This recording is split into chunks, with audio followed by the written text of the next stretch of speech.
Bonjour. Aujourd'hui, on va prendre le temps d'expliquer et d'appliquer certaines propriétés, en fait les principales propriétés sur les radicaux et les racines. D'abord, un petit peu de vocabulaire.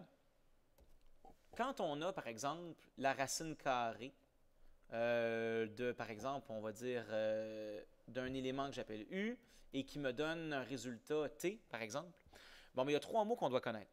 D'abord, l'élément qui est sous le crochet, on appelle ça le radicande. Radicande. Le crochet lui-même, ça ne s'appelle pas un crochet, ça s'appelle le radical. Et la valeur de tout ça, la valeur de ce qu'on calcule ici, on appelle ça la racine.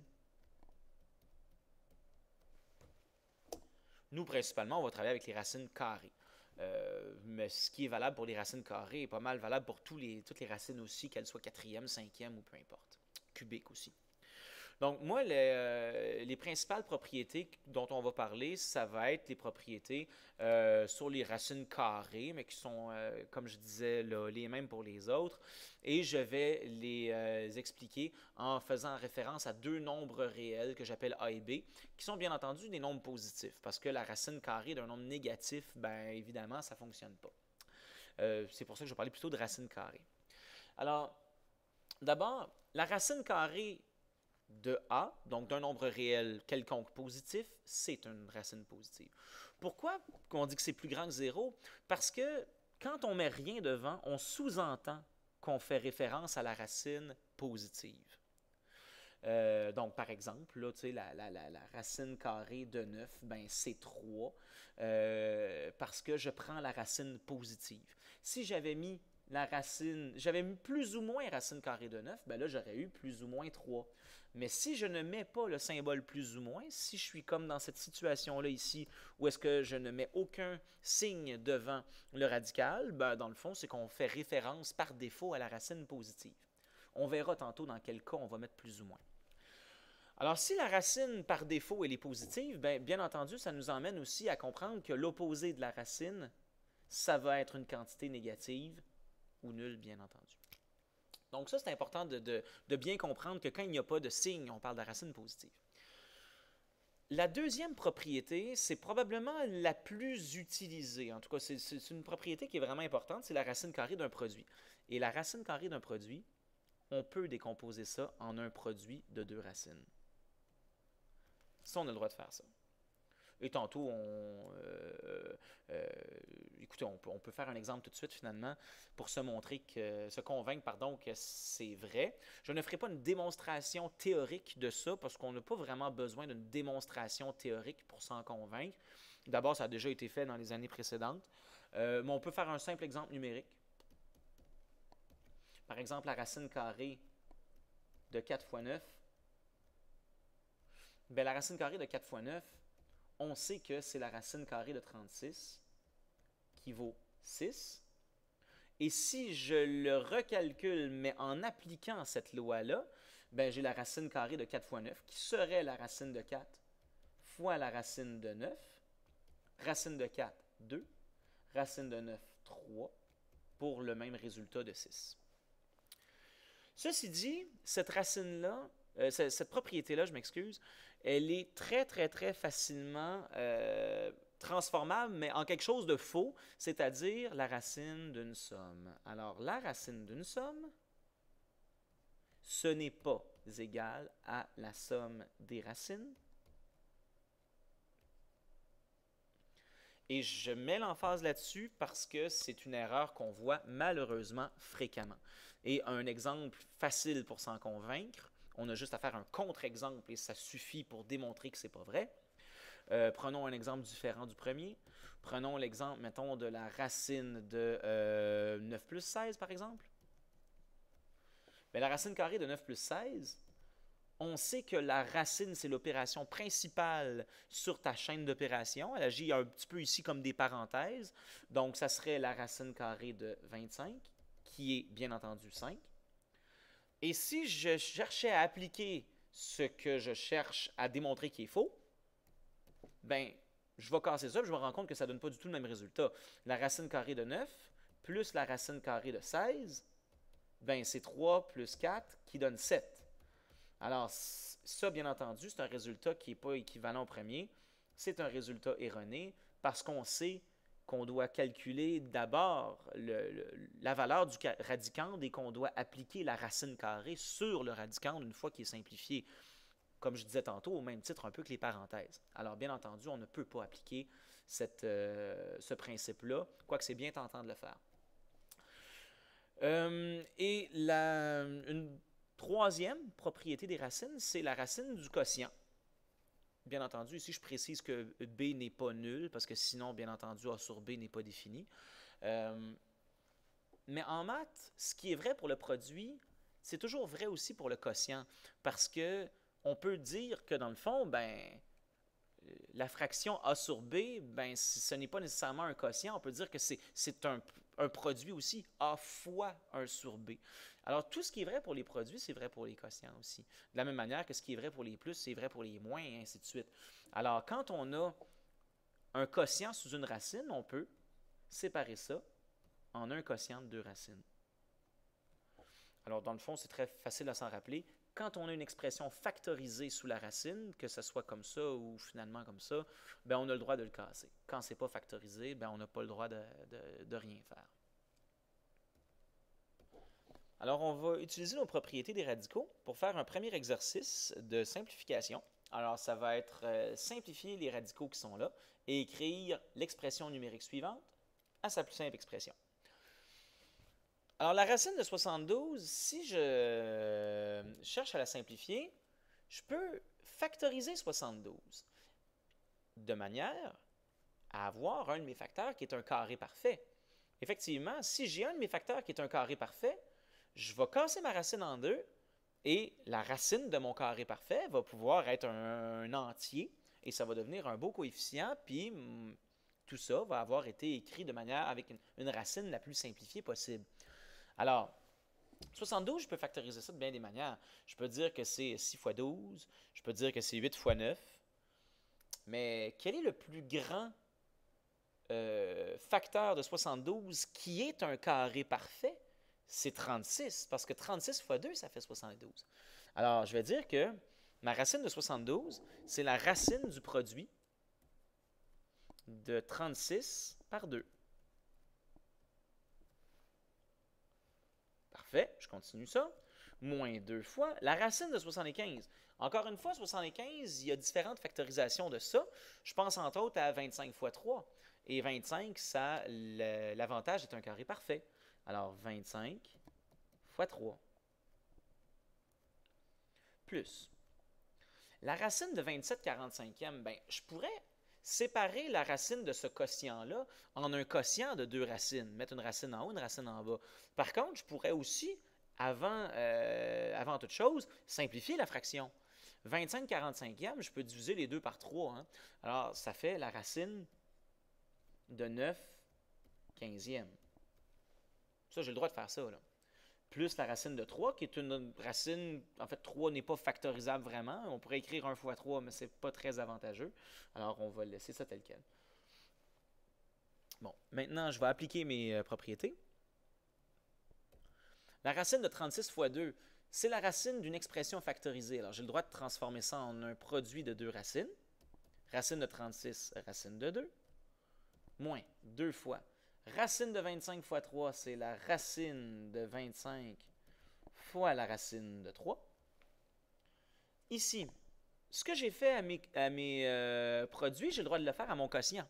J'ai le droit de dire que c'est la racine de 9 sur la racine de 15. Et la racine de 3, je la retranscris. Maintenant, ceci, racine de 36, c'est 6, parce que 36 c'est un carré parfait. Alors, je vais écrire 6 racine de 2, moins 2 fois racine de 25, c'est 5, fois la racine de 3. Racine de 9, c'est 3. Mais la racine de 15, je ne peux pas la simplifier. Parce que 15, je pourrais à la limite le factoriser en disant que c'est 3 fois 5, mais ça ne m'avantage pas parce qu'il n'y en a aucun des deux qui est un carré parfait. Et racine de 3. Et finalement, j'ai des termes semblables là-dedans. Termes semblables entre guillemets. parce que la racine de 3 ici et la racine de 3 qui est là, c'est la même. Alors, je vais pouvoir éventuellement les additionner entre eux. Alors, 6 racine de 2, c'est simplifié au maximum. 2 fois 5, donc moins 10 fois la racine carrée de 3, plus. Ici, je vais rationaliser mon dénominateur. Je vais multiplier en haut et en bas par la racine carrée de 15. Alors, 3 racine carrée de 15 sur, racine carrée de 15 fois racine carrée de 15, c'est la racine carrée de 15 au carré, plus racine de 3.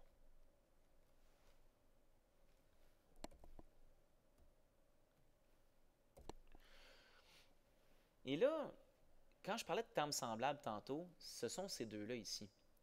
Moins 10 racine de 3 plus 1 racine de 3, ce sont des termes semblables. Hein? Posons que, mettons, la racine carrée de 3, mettons que j'écris A à la place, ça serait moins 10A plus 1A, ce qui fait 9A, donc ça serait 9 fois la racine carrée de 3. Là. Alors, c'est pas parce que c'est une racine qu'on n'a pas le droit d'utiliser nos propriétés d'algèbre qu'on connaît sur les termes semblables.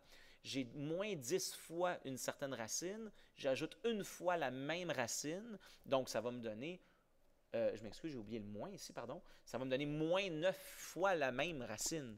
Alors, ici, je vais laisser ça ici pendant ce temps-là. Alors, 6 racine de 2, moins 10 racine de 3 plus 1 racine de 3, ça fait moins 9 racine de 3. Donc déjà, je viens d'éliminer un terme. Plus 3 racines de 15 sur racine de 15 au carré, c'est 15. Et la dernière étape, ça va être de simplifier simplement, tout simplement, ça va être de simplifier 3 quinzièmes, qui est 1 cinquième. Alors, expression finale est simplifiée au maximum. 6 racines de 2, moins 9 racines de 3, plus racine de 15 sur 5. La racine de 2 ne peut pas être simplifiée au maximum. Racine de 3 ne peut pas être simplifiée. Racine de 2 ne peut pas être simplifiée davantage. Racine de 3 ne peut pas être simplifiée davantage. Et la racine de 15 non plus. Je n'ai pas de terme semblable, donc je ne peux pas vraiment additionner davantage. Alors maintenant, je voudrais qu'on fasse le lien un petit peu entre les racines carrées et les exposants.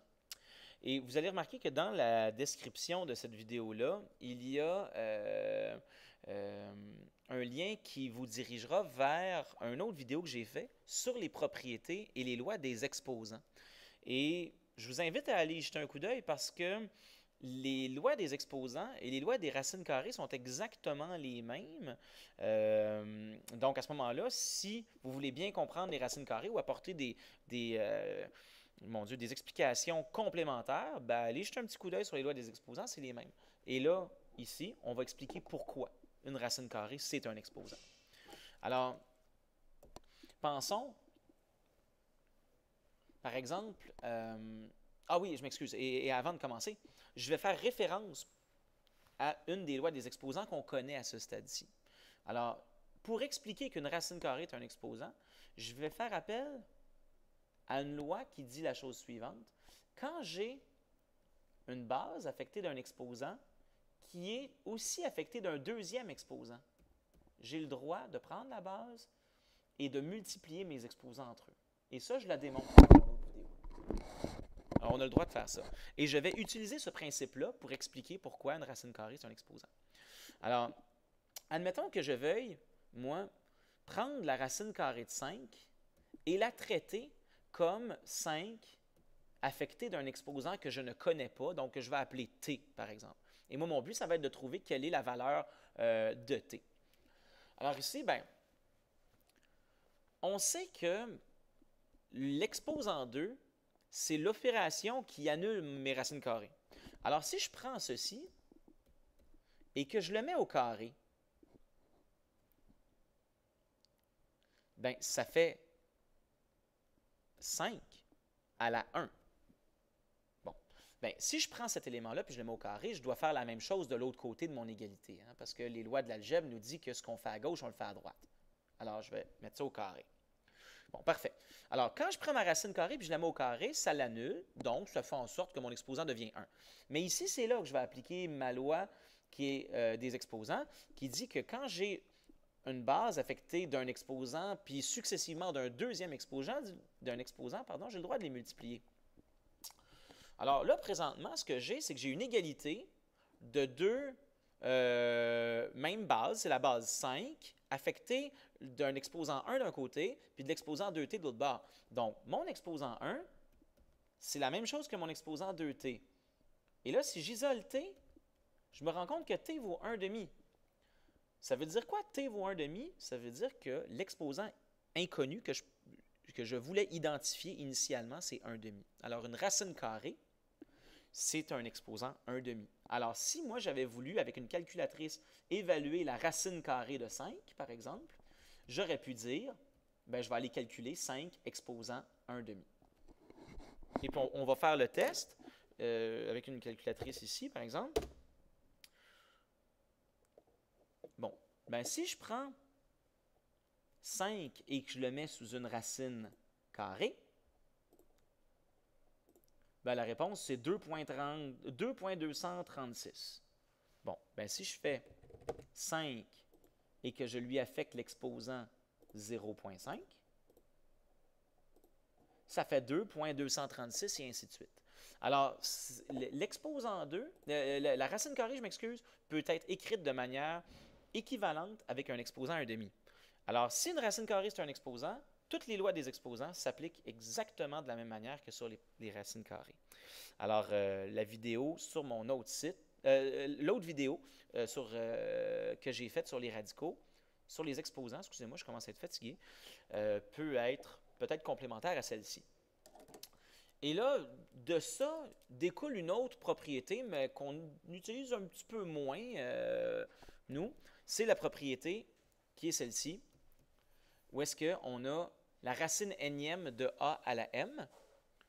La racine énième, ben dans le fond, c'est la même chose que la racine carrée. Si j'ai une racine carrée qui est 1,5, ben une racine énième, ben c'est quoi? Ça serait un sur n comme exposant. Alors, mon radicande, c'est a à la m, et tout ça, c'est sous une racine énième, donc je peux dire que c'est à l'exposant 1 sur n. Et là, les propriétés des exposants me disent que ça, je peux dire que c'est a à la m sur n. Mais on l'utilise un petit peu moins souvent. Ce qu'il faut retenir, c'est que la racine carrée de n'importe quelle expression, on peut l'écrire comme étant a à l'exposant 1,5.